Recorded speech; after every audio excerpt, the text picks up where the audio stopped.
Before we get to today's episode of 80 More Things, I just wanted to pop in here with a quick disclaimer.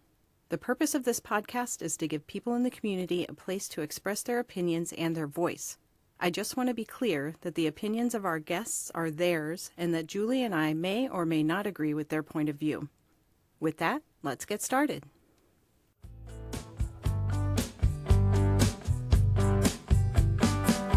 I could go on listing things off, 80 more things.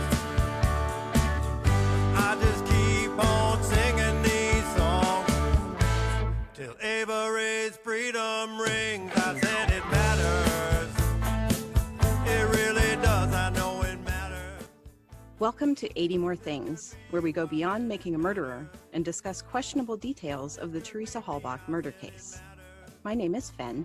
You can find me on Twitter at FenMN, and you can find the original 80 Days of 80 More Things by searching the hashtag 80 More Things on Twitter. The song you just heard a piece of is called It Really Matters by Stacy Seabrook. Stacy is reminding us that Stephen Avery believes that the key to his eventual exoneration is for all of us to keep talking about this case. So that is what we intend to do, not only for Stephen and Brendan, but also in the hopes that there will someday be actual justice for Teresa Halbach. If you somehow find yourself here, but you haven't yet watched the Netflix series Making a Murderer, stop listening to this podcast right now and go watch both seasons before joining us here, or a lot of this won't really make any sense to you. Joining me on 80 More Things is my co-host, Julie Pompom. Hello, Julie. Hi, Fen. On the last episode, we talked a lot about wrongful convictions and false confessions. We will be delving deeper into that topic in a future episode, but for now, I want to dig into a subject that I found challenging to cover in the 80 Days of 80 More Things, which is some of the history in place surrounding Stephen Avery and the Averys in general, and his relationship with law enforcement. Our guest today is Paul Capaldi. You can find Paul on YouTube and Twitter, and I'll make sure to put his links in the show notes so you can find them there. He describes himself as a self-employed peripatetic music teacher from the Scottish borders, Green Bay Packers fan since Brett Favre, had never heard of Manitowoc before February of 2016. He is sometimes known as the Havering Scotsman. Welcome to 80 More Things, Paul.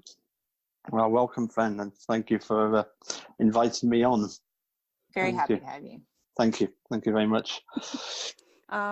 First question for you is, how did you find yourself involved in the community regarding the Teresa Halbach murder case? Basically, like everybody else that got into it, I was not so much asked to watch Making a Murderer. I was instructed to watch Making a Murderer, having been told a little bit about the situation. My daughter had mentioned that there was a guy in Manitowoc who had been wrongfully convicted and then released, set to receive a load of money, and then gets arrested again for having murdered somebody. And that the thing got complicated when the nephew of Stephen Avery confessed to the murder. And I said, well, there you go. You know, that's pretty much cut and dried. You know, it's what is there really to make a documentary about? It seems pretty much clear and cut. And she said, well, you know, do you think that that police would deliberately frame somebody? And I said, well, all the police that I know, they're all pretty good guys. They wouldn't risk trying to frame somebody. Why would they take that risk? So no, I was when I watched it, I couldn't believe what I was watching. It made me so angry because of the fact that, you know, I do know people in the police who do a good job, try and protect the people that they're sworn to protect. And when I saw what was going on in that case, I thought, no, there's that is completely and utterly wrong. Which inspired me to I checked on the internet to see what I could find about it. further about the case to see what was happening. And I managed to get hold of a phone number for Sheriff Herman. And having written to him, sorry, I should explain, I wrote to him about 20 odd emails, never got a reply. On the 24th, I did get a reply, so I phoned him. Who is Sheriff Herman? Sheriff Robert Herman was elected Sheriff of Manitowoc County in 2006. He won the election over Andy Colburn, who, for anybody that watched the documentary, will know exactly who Andy Colburn is. And he took over as sheriff in 2006. Previous to that, of course, he was the under-sheriff. Now, I think if my dates are right, he actually joined the sheriff's department in 1985 when Steve was wrongfully convicted, but obviously wouldn't have had anything to do with that case because he was just starting off at the sheriff's department, but clearly rose through the ranks and eventually came through as Sheriff of Manitowoc. So he was actually the sheriff when Steve actually went to trial for the Teresa Holbach homicide. So that's who Sheriff Herman is. So basically, he's been the sheriff now since December of this year. Sorry, January. It was the 4th or the 6th of this year when he officially retired. So he's been the sheriff there for 12 years. So when I first phoned him in April of 2016, he was the head of the Manitowoc County Sheriff's Department, and as such, he was the top man that you could speak to with regard to making a murder. So I phoned him up, and we actually had quite a pleasant chat. We actually had, I would say, in excess of a dozen quite pleasant chats over the course of the next 6 months. I would have to say he was reasonably well chilled, as I discovered when Making a Murderer first came out. He hadn't handled the pressure particularly well. Somewhat similar to other people, he actually criticised Making a Murderer. And when they asked him, well, have you actually watched it? He had to concede that, no, I hadn't actually watched it. So he was criticising what he didn't even know. And typical of, I suppose, of not just Robert Herman, but other people that you might speak to in Wisconsin. They weren't happy about the fact that Making a Murderer had made them look bad.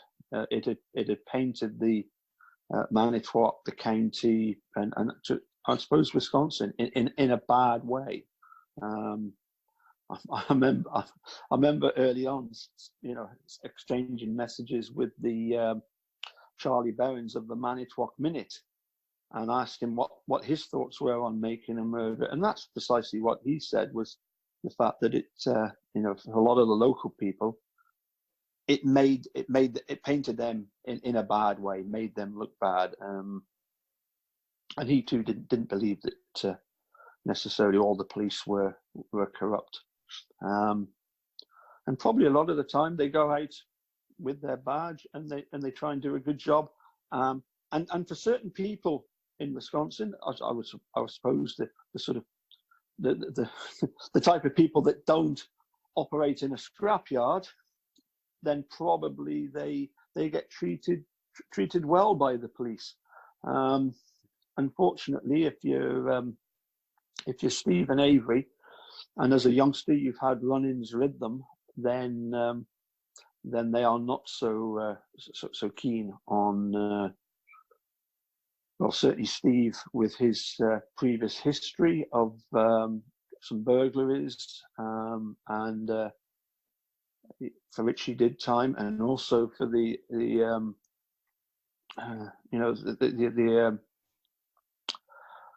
how can we call it, cruelty to animals? The cat incident. Well, Yeah, the cat incident. Yeah. It's something that they keep casting up. Yeah, I don't think it's just a Stephen thing, though. I mean, they've done things like this, or they've seemed to do things like this with other cases as well that don't involve people from you know, a Yeah. salvage yard like Ricky. And, you know, there are other Yes. cases, which obviously we'll others, talk about, you Yep. know, more another time, but I don't think it's just that. I Yep. think that Yep. plays a part in it, though. Yeah. So Yep. there's no denying that when Teresa Halbach went missing and some evidence was beginning to be found, they immediately tagged Stephen Avery, even though how many people lived on that salvage yard? Yeah, I mean, as I've always maintained, you know, how convenient was it for, you know, Teresa to disappear when she did, literally 10 days before both, Kosurek was going to give his deposition 10 days after she disappeared. Vogel was going to be the icing on the cake 15 days later. So these two guys were going to come and face the music. How convenient was it that Teresa disappeared? Coincidence? I'm afraid I don't think so at all. I certainly don't think that was a coincidence. You only have to look and see who benefited the most from that. Just going back to the cat incident, and I don't want to.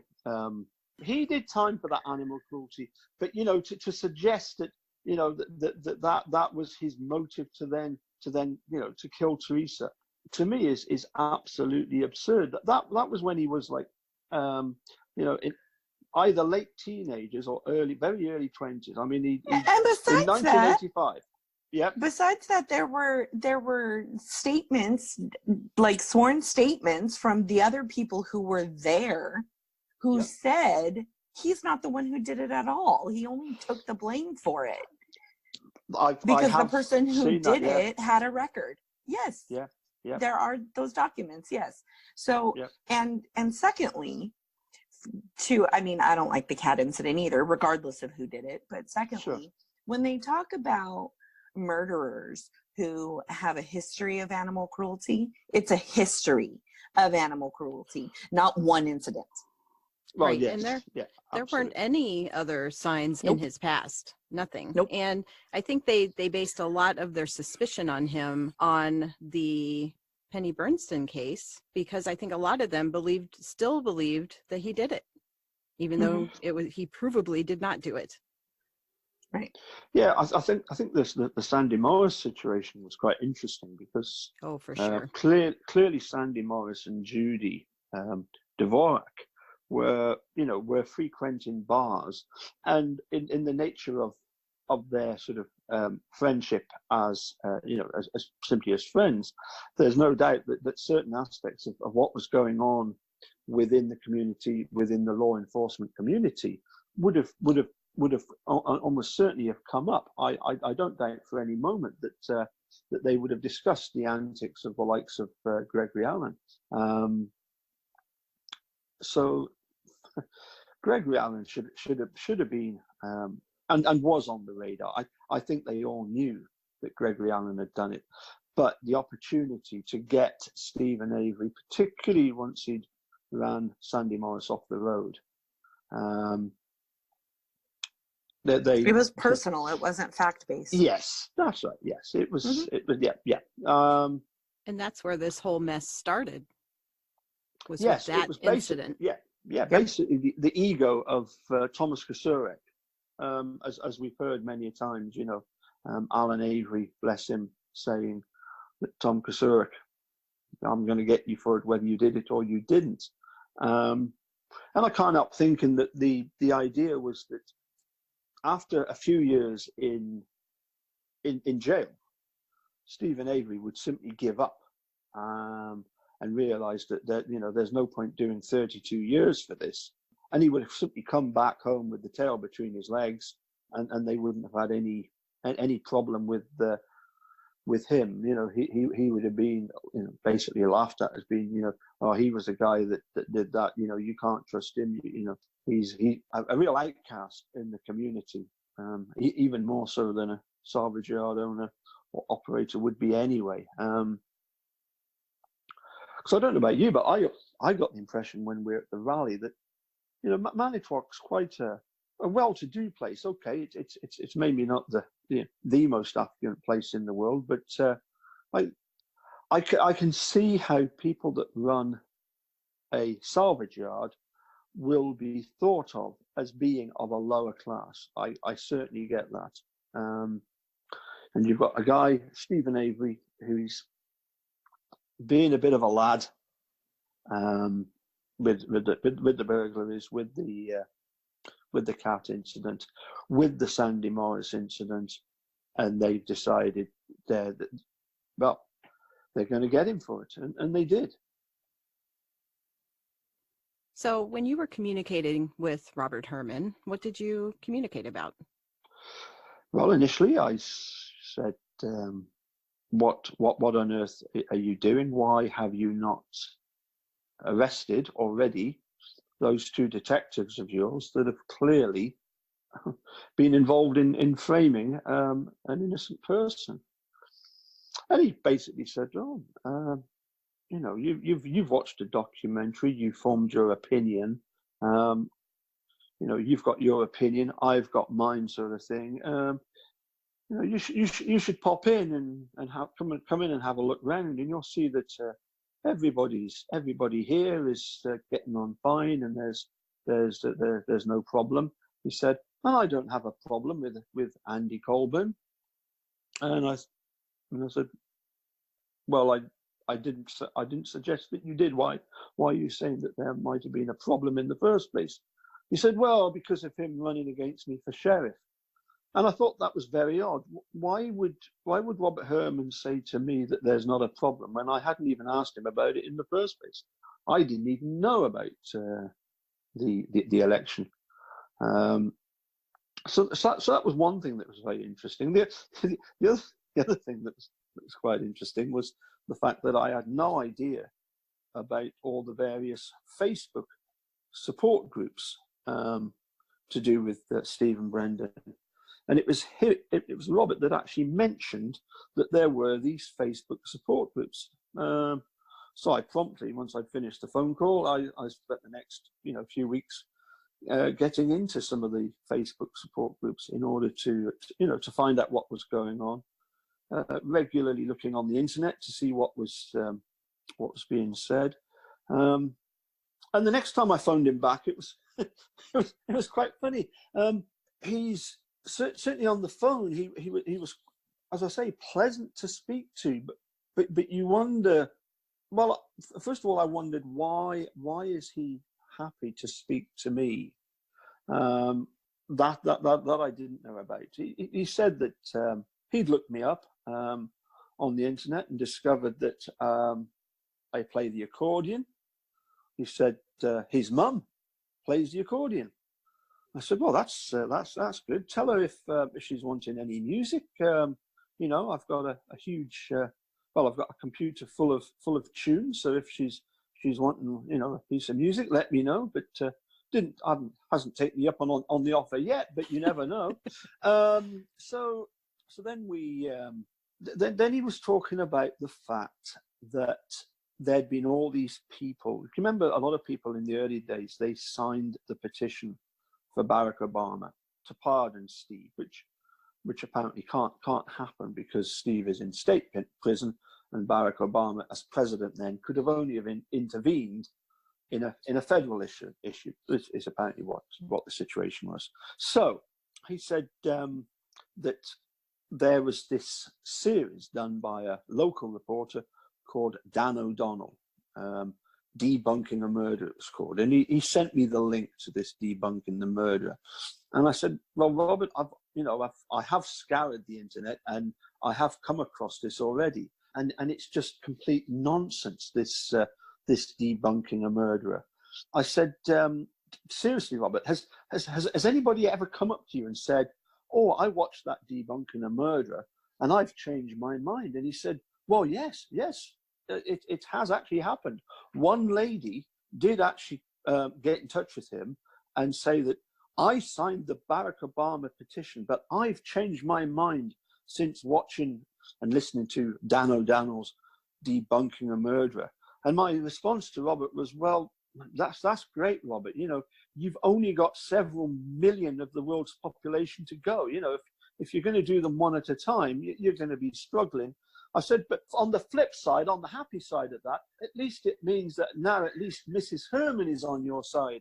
I mean, it was quite funny at times. And as I say, we did, as anybody that's seen any of the emails, we used to exchange pleasantries like, have a good weekend, and take care, all that kind of stuff. I mean, it was a lot better than the single response I got from Nick Reamer of the Manitrock Police Department. I sent him an email and got a reply. In my email, I said, when are you going to get your police department to go over to the sheriff's department and arrest the Lincoln Colburn for framing Stephen Avery? And he replied back with the fact that he, as the police department did not have that authority and sort of jurisdiction, but take care or be careful, something along those sort of lines. And I thought, that's some sort of like veiled threat, and it was later on that I discovered that the police department, certainly in the form of Nick Reamer and one or two of them, were one of the first to send emails to Robert Herman and to sort of lend support to him, because as I say, when Making a Murderer first came out, they reckon that he didn't cope well at all with the publicity. Oh, I'm sure he wasn't expecting it. No, I'm sure none of them were ready for what they got. And what they're getting now, I'm sure they're not.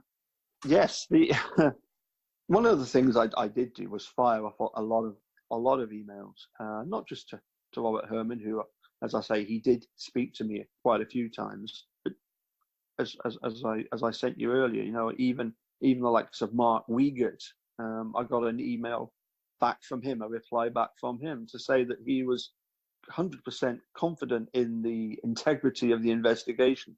I think both Herman and him basically were saying the same sort of things. We are 100% confident in it. Well, at what point do you have to realize that there's a lot of people out here that if you're saying we were duped by a documentary, why are there these 80 more things that's wrong with this conviction?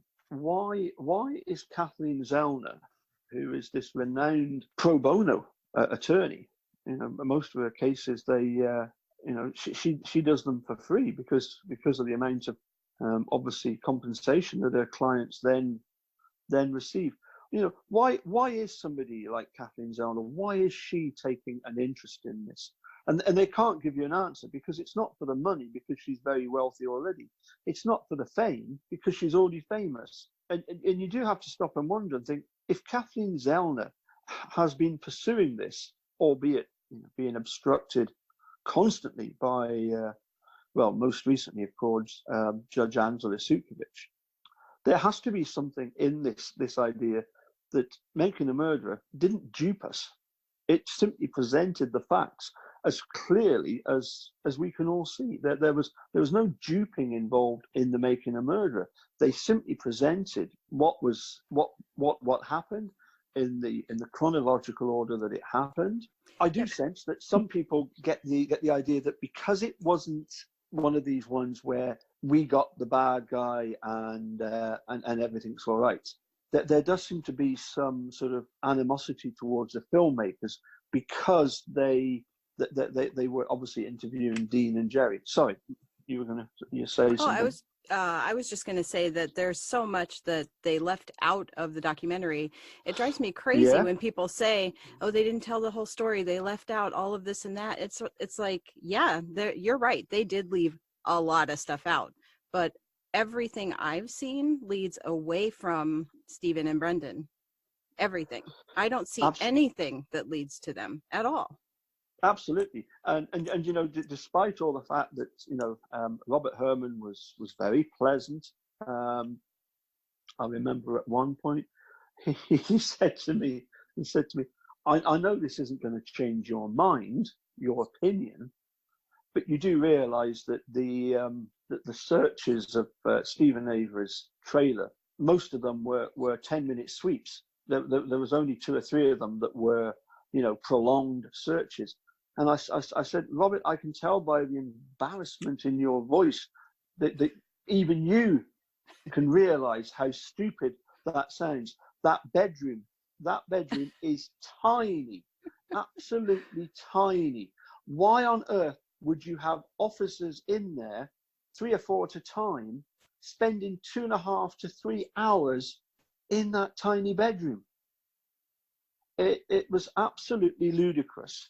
And as I say, that the fact that he prefaced his comment with, "I know you're not going to believe this. I know you're not going to accept this," and it's like, well, Robert, why did you even mention that? Because I know perfectly well. I've read up about the case. I can see that clearly there's something wrong. It's interesting, isn't it, that sadly Pete Bates passed away earlier this year, and it's very, very sad because he only had like 2-minute spots in Making a Murderer, but everything he said was just quality. It was from somebody who had had years and years of experience in law enforcement. You've got him producing, 4 minutes of quality commentary during Making a Murderer. And what did Robert Herman contribute? It's laughable, isn't it? Absolutely nothing. 17 seconds of trying to come up with a word that he's still searching for. The word, Robert, is ludicrous. That was the word you were looking for. And it really does sum up his whole, trying to defend the indefensible, trying to defend his sheriff's department. Yes, I get the fact that he has to try and do that to a certain extent, but having been found out the way that the documentary finds them out, it does beg a belief, doesn't it, that they're still hanging on to, I call it this ever-rising balloon. Why are they still holding on to this balloon? Why are we finding out over the course of 3.5 years more and more things that are wrong? Obviously, the CD that was held in Tom Fassbender's possession. Why was that CD never handed over to the defence? If the computer with all those violent images on it really was Brendan Dass's, Ken Kratz would have been the first to have done a press conference about it. He wouldn't be able to resist.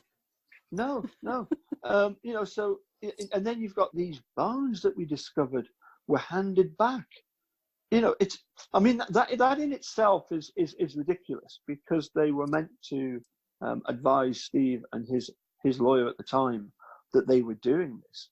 But the fact that it's the guy that actually wrote the Wisconsin statute that says thou shalt not hand over, biological evidence unless you have the agreement of everybody involved. The guy that actually wrote that, Norm Garn, was one of the guys that got together with Fallon and Wiegert to actually hand them back. How ludicrous is that? There's a legal explanation for that. It's still stupid, and it's still ludicrous, and it's still wonky, and it's still dumb, but there's a legal explanation for that. And as much as I don't like the evasive methods and opinions of the circuit court judge, the fact remains that scientifically speaking, those bones were never proven to be Teresa's, and therefore it doesn't apply, because the statute says that the evidence, the biological material, has to belong to the victim, and that has not been scientifically proven. And so the burden that Stephen's case had was to prove that they acted in bad faith, and he couldn't prove that because, no, we don't like it, but technically, legally, but the law is not logical.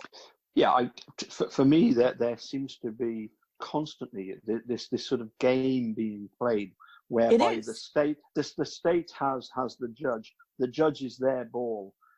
They control the game. It's their ball. They can move the goalposts whenever they want to suit them, and they can come up with any kind of excuse. Mm-hmm. But we need to ask the question: what on earth were they doing given remains then that could have been animal and that hadn't been proven to be Teresa's, why had they got together and handed them back to the family? Exactly. That's the exact question. I have another question in that regard. They knew for sure that the bones they were giving back were human. It said so on the forms, right? The ledger says human bones only, right? Yep. So let's assume they're not Teresa's, as they apparently want us to. Whose are they? And why are they giving these human bones to Teresa's family? If they claim that these are not Teresa's bones, why are they giving these human bones to the Hallbachs? Yeah, but they're not claiming that they're not Teresa's. They're saying it was never proven they were Teresa's. And because of that ambiguity, or because of that lack of proof, they can do whatever they want with it because it doesn't matter. So they can have it both ways. Yes. And that's what a lot of court cases and a lot of law is about. It's about loopholes. They're trying to find the way that they can manipulate it to support what they're trying to make happen on both sides. I mean, and not just in this case, just in general. That's what happens a lot. But Paul, you asked the perfect question. If it's not proven and they don't know for sure, why are they giving it back to the family? Sure, they want to give the family closure, but how do you give closure by giving something back to them that you don't even know what the heck it is? Why are you not going to be like, you know what, I want to give you closure. I know you want this and I want to help you, but I don't even know that these are your daughter's remains, and I cannot in good conscience give this to you, making you believe that we know that that's what this is. That would be the ethical thing to do, in my opinion. But I think clearly the sort of underlying message is the fact that they knew perfectly well that although they hadn't identified them as Teresa's through DNA, they knew perfectly well that they were Teresa's. Otherwise, why would you hand them back? So I was rewatching some of the Making a Murderer, where everybody turns up at the 7th Circuit for the first round of oral arguments, and your Tom Fallons and your Mark Wiegerts are greeting the Hallbachs as if they're as if they're family friends. So clearly, there's no way that that Fallon, Garn, and that Wiegert gave them back those bones, thinking for one moment that they weren't Teresa's. Mm-hmm. My question at this point is, how did this come about? Did the Hallbachs ask? Did they offer? How did this happen? How did this come to be? That would be interesting, wouldn't it, to know who instigated the whole handing back process, whether that was something that they'd asked from ages ago, because the timing of it was quite interesting, wasn't it? It was just before Stephen Avery lost his final appeal to the Supreme Court.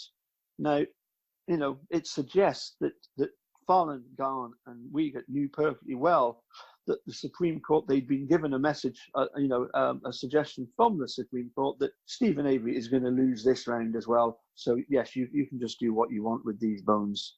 Again, we've got these strange coincidences occurring, haven't we?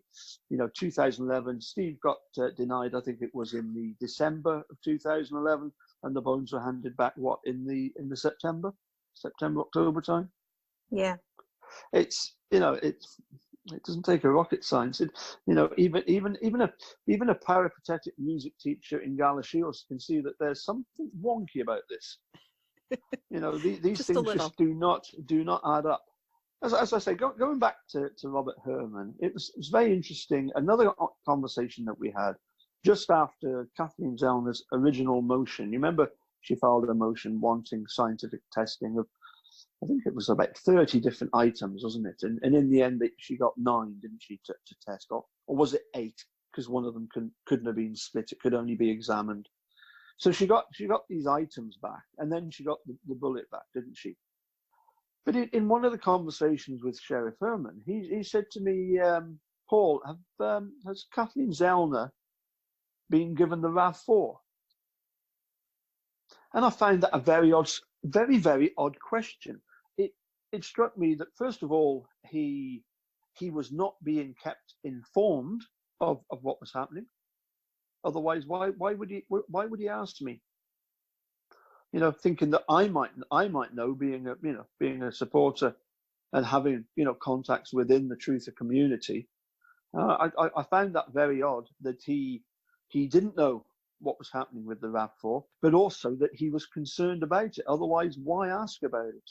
I found that to be a very, very revealing conversation. What I was going to point out was that in all of these conversations with Sheriff Furman, all it ever did was to cement and further reinforce my opinion that, you know, Stephen is absolutely innocent, Brendan is absolutely innocent, and that the sheriff's department have been involved in, at the very least, framing somebody, and at the very worst, well, who's to say what the very worst is?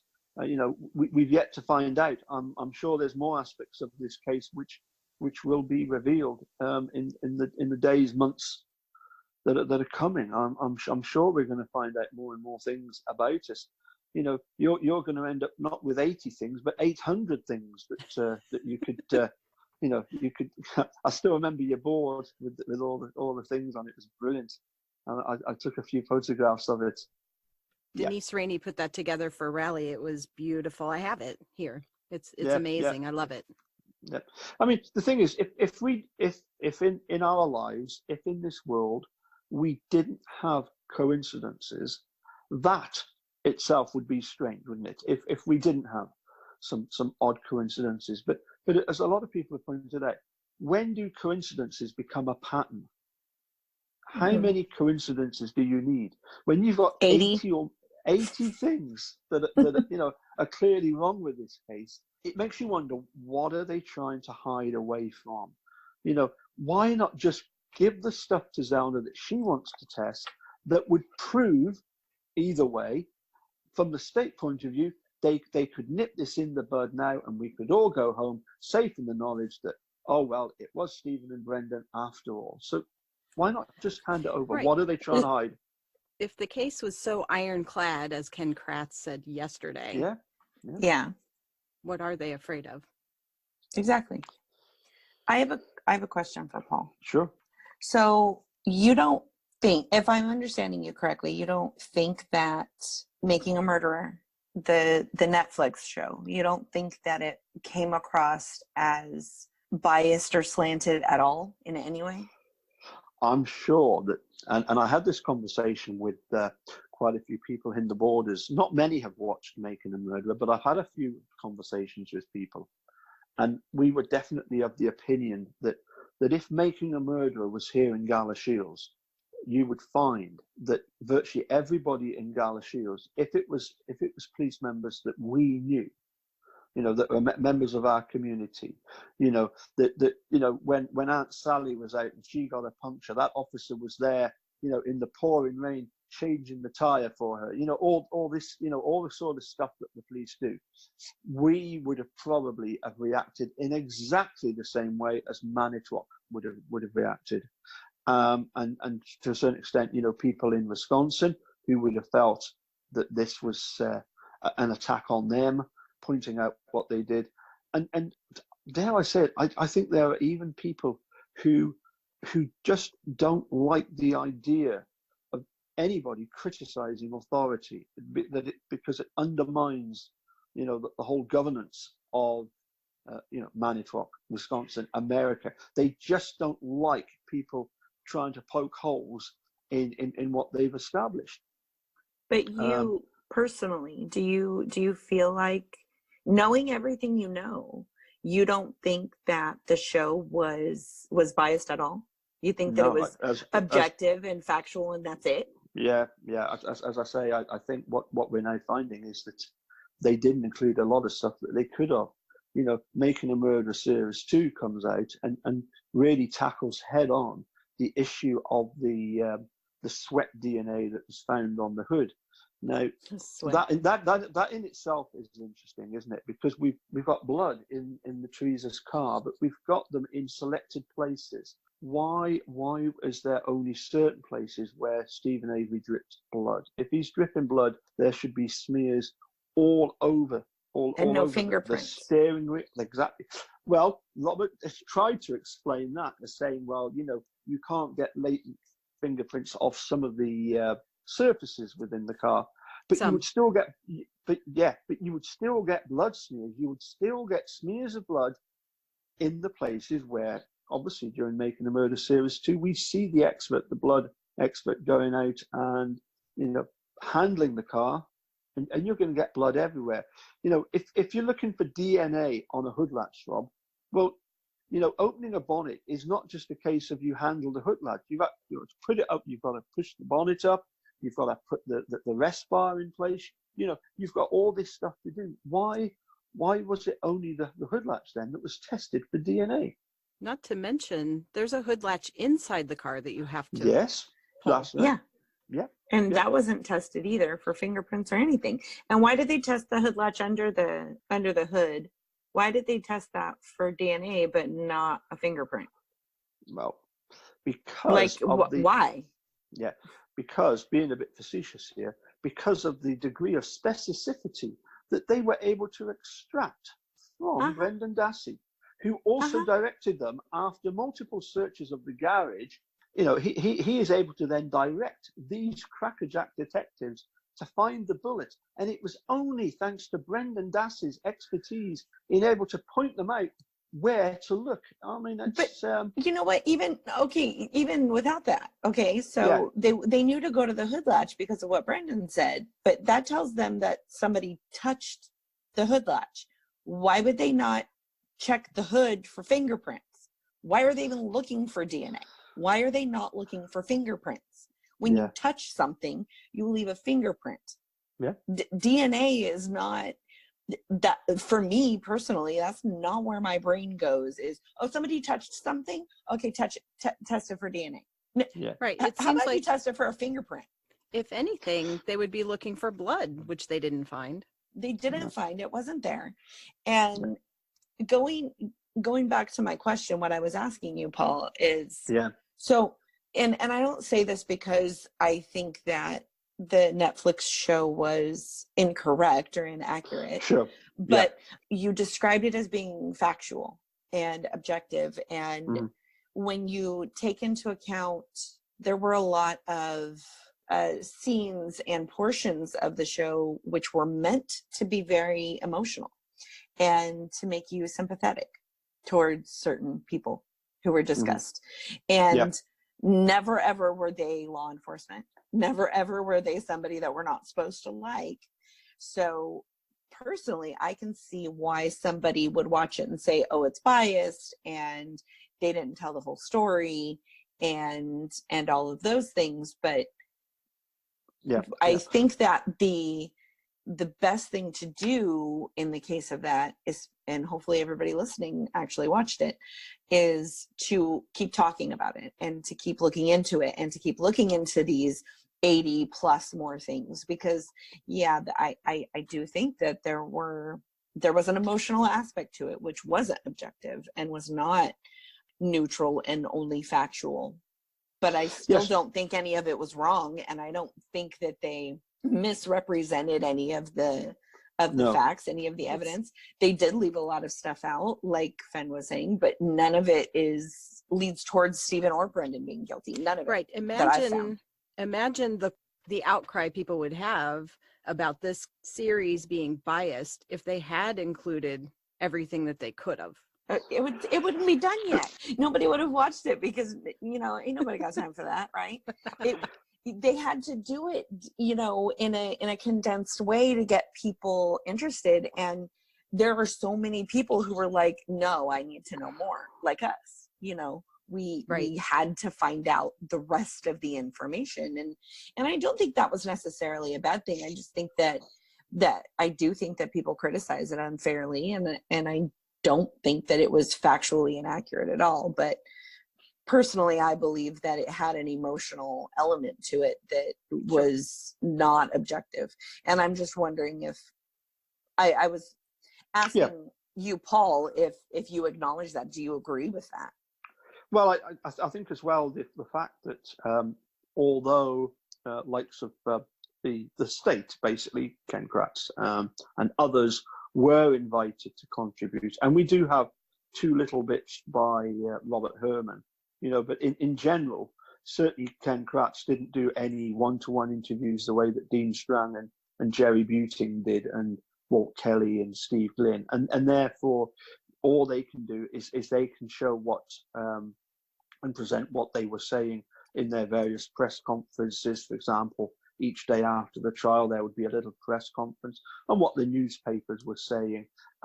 So, some people might get the sense that it was as Ken Kratz would say, it was a documentary for the defense, because of the defense lawyers actually, taking part in it. And obviously you've got the, you've got all of the Averys being involved in it, particularly Ma and Pa, Chuck. And it's not as if they've got any interviews with any of the members of, say, the Holbach family. So therefore, that would be the one area in which you could possibly say that it was, favoured one side over the other. But at the end of the day, it was the facts that were being presented, and every time the prosecution had something to say about it, that was being presented as well.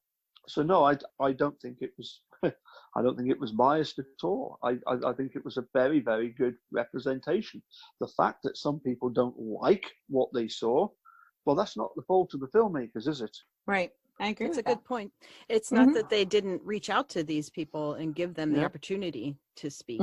They chose not to. And it is disingenuous of them to then, after the fact, come back and say, well, this isn't everything. You didn't include my side of the story. Well, you were asked for your side of the story and you didn't want to give it. So exactly. Yes, I think I agree with that. Yeah, I think just after Making a Murderer came out, Ken Kratz, of course, got together with a book company to try and come up with his book, which is very succinctly titled Avery: The Case Against Stephen Avery and What Making a Murderer Got Wrong. I mean, that really trips off the tongue, doesn't it? And it is absolute rubbish. You only have to read the reviews of the book to realise that, you've got Ken Kratz immediately sending an email to various news outlets, stressing his sort of 6 main points: the sweat DNA, the fact that Teresa was lured, the fact that Stephen had this terrible history, blah blah blah blah blah, the fact that it was a piece for the defence. And you've got all these news outlets parroting it, haven't you? You've got them repeating it, which was, of course, pretty much nonsense. Nothing that Ken Kratz has said has, as far as I can see, has actually made any difference whatsoever, because everybody can just see straight through his lies. That was one of the other things, by the way, I forgot to mention. In my very first conversation with Herman, he complained to me about the fact that Making a Murderer should not have included Ken Kratz's Fall from Grace. That was one of his complaints. Well, and it's why not? Well, exactly, because if you're trying to present Stephen Avery as this sexual predator and a monster of a person, and then you compare him with Ken Kratz and Brendan too. Yeah, exactly. Well, that's really is the amazing thing, isn't it? With Brendan, because he might have been 16 at the time and a big lad, but to me he comes across as being a typical 10 or 11-year-old. As a teacher, that he is the sort of person the way he talks, the way he conducts himself. He's a shy, unfortunately, so easily manipulated by the detectives. That you listen to some of the stuff that they say to him, and of course the iconic one is the who shot her in the head, Brendan? And he says he did. Well, why didn't you tell us that? Because I couldn't think of it. It's absolute rubbish. I mean, that's going to go down as an iconic line for years to come. The whole interview is already being used as an example of how you do not interview a youngster. as I say, with the Absolutely. limitations that Brendan had. But as I say, that's for somebody else to go into. I remember though, with Erekose, we got together and we looked a little bit more closely at one of the other aspects of the confession, which really did sum up what we were finding looking at the confession, and that was, of course, was the control question that they asked Brendan, which was quoted by Tom Fassbender when he appeared on one of the TV shows just after Zellner's first motion back in, was it August of 2016 that her first motion came out for the scientific testing, I believe it was.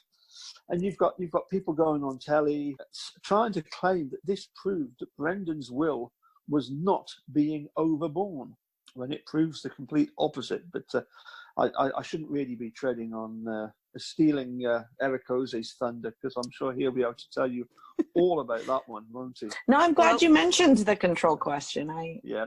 Well, the control question was day one. It was the final day of 80 More Things. Yeah. Was about the control question. And if anyone wants to see what that's all about, there is a video that I will put in the show notes that Erekose put together about the control question that explains all about it. So I'll put that in the show notes for today's well, episode. yes, I mean it was so similar in many ways to the who what happened to the head, we cut her hair. No, Brendan, what happened to the head? Oh, well, we punched her. No, Brendan, what happened to the head? Oh, well, we cut her throat. No, Brendan, what happened to the head? Okay, Brendan, I'm getting fed up of trying to feed you this. Who shot her in the head? Oh, he did. Very similar, isn't it? We know that she had a tattoo on her stomach. Did you see it? No. Oh, so are you disagreeing with me? No, but I don't know what it was. Again, he's already been programmed into this idea that he's got to try and think of things to please them. And if that's not overbearing somebody's will, I don't know what is. Next question. Well, I think we're running out of time, so yeah. I was just going to add one other thing.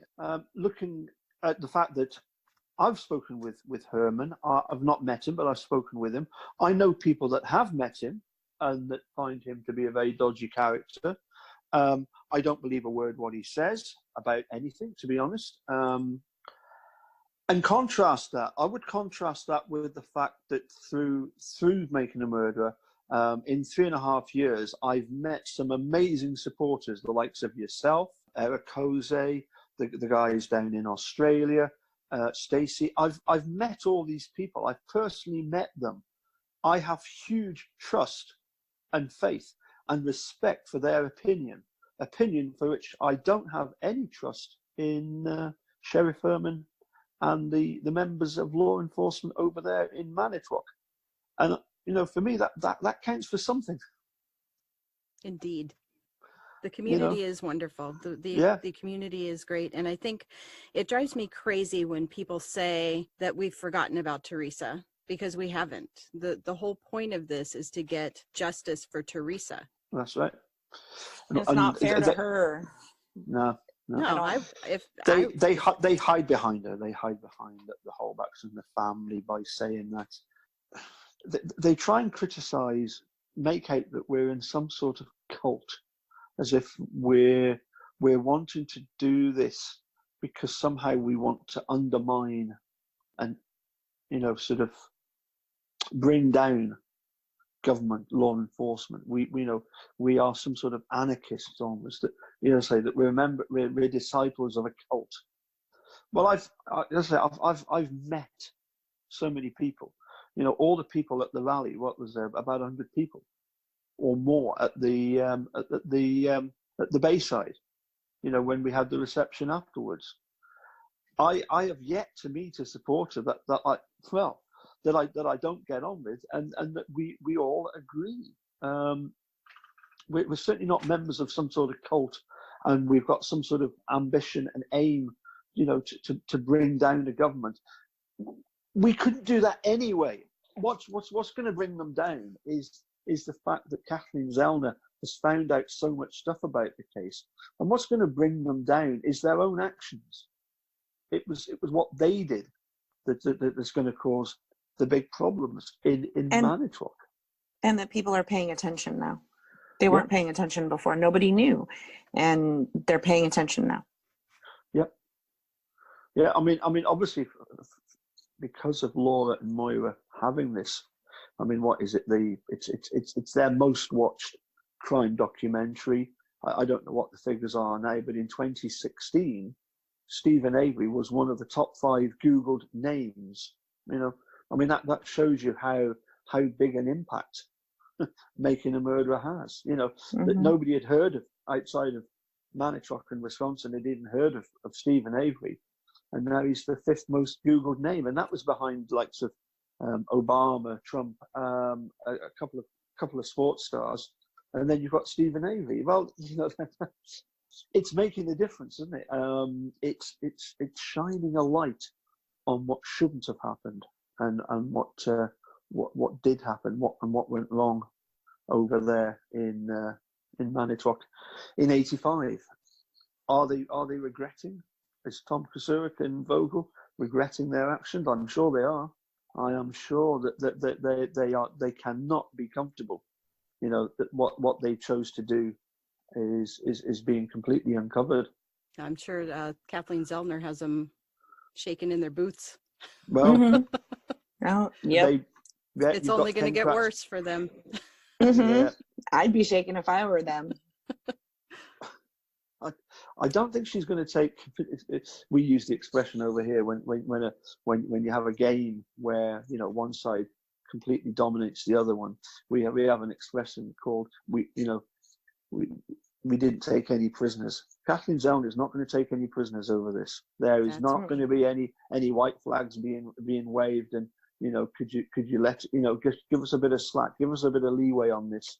No, it's not going to happen, because in her own words, she points out that one of the things that she's been really successful at is in order to get all of these exonerations is by proving who actually did do the murder.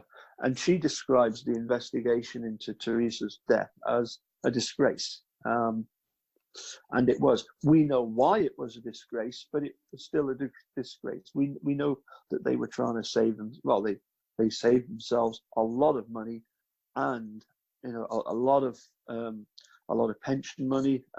They also saved face because of it. You know, we can't stress enough. You've only got to think about how soon after Teresa's disappearance, on the 10th of November, Kasurik was due to be deposed. On the 15th, Dennis Vogel was due to be deposed.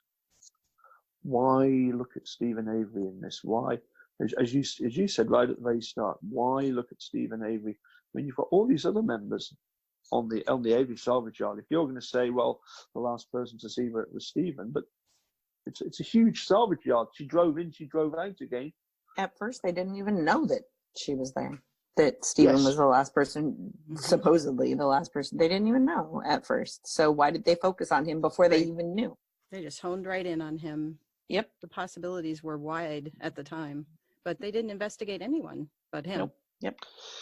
Well, I mean, yeah, you know, conspiracy theories. If they wanted to do this, as Jerry pointed out, a lot of people are going to say, oh, you know, well, the cops can't do this. They can't be sort of organized. It only needs one loose link in the chain.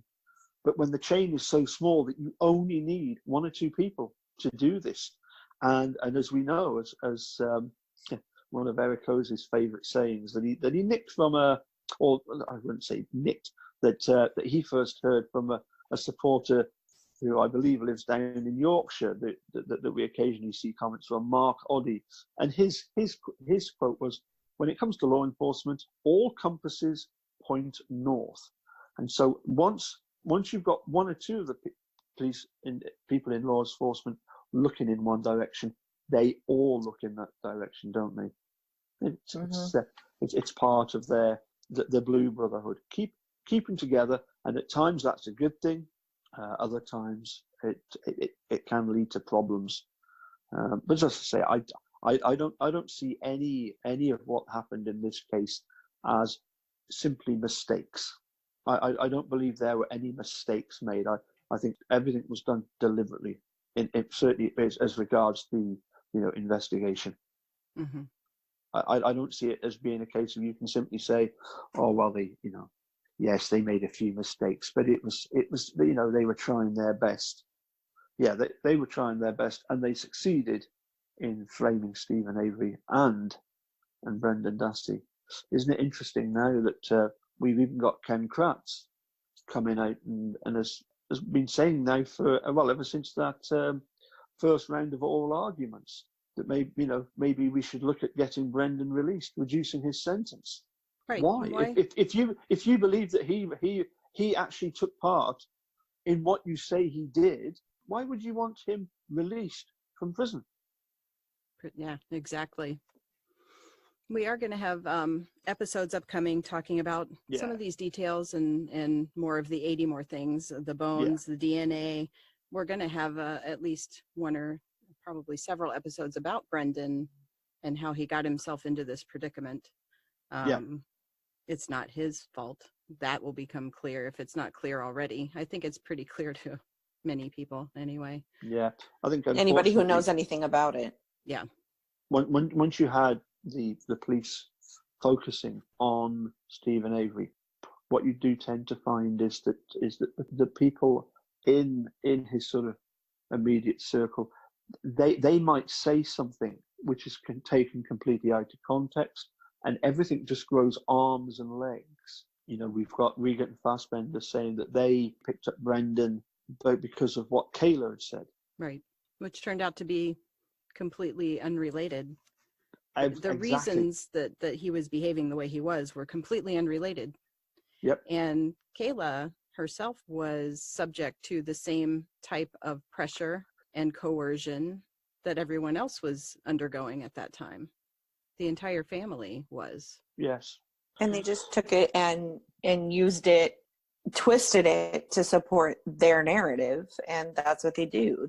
This is why lawyers tell you, when the police start asking you questions, you shut up and you don't say anything, because you might think that what you're saying is irrelevant because it's unrelated, but that doesn't matter.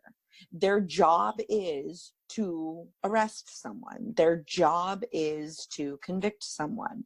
And depending on who you're dealing with, they are going to, or they might, take whatever you say as unrelated and innocent as it is and twist it to fit their narrative. And you don't know whether or not you're dealing with somebody who's going to do that. So the best thing to do is just shut up.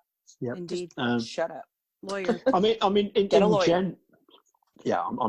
general, I as I say, I do have a certain sympathy with the police, and respect. I do know that in normal circumstances, they are put under a lot of pressure to get results. I agree with that.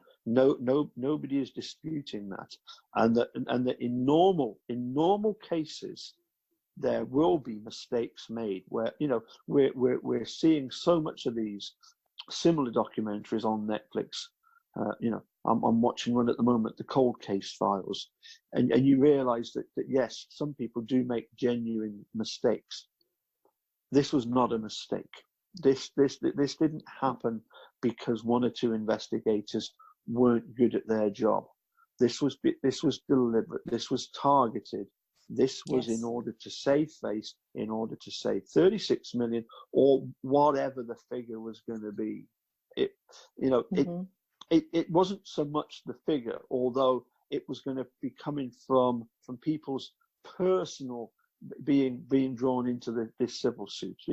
They have to, the police involved being named in this, they have to give details of their financial situations. They've got to declare what they've got in terms of property, cars, material goods that they've got.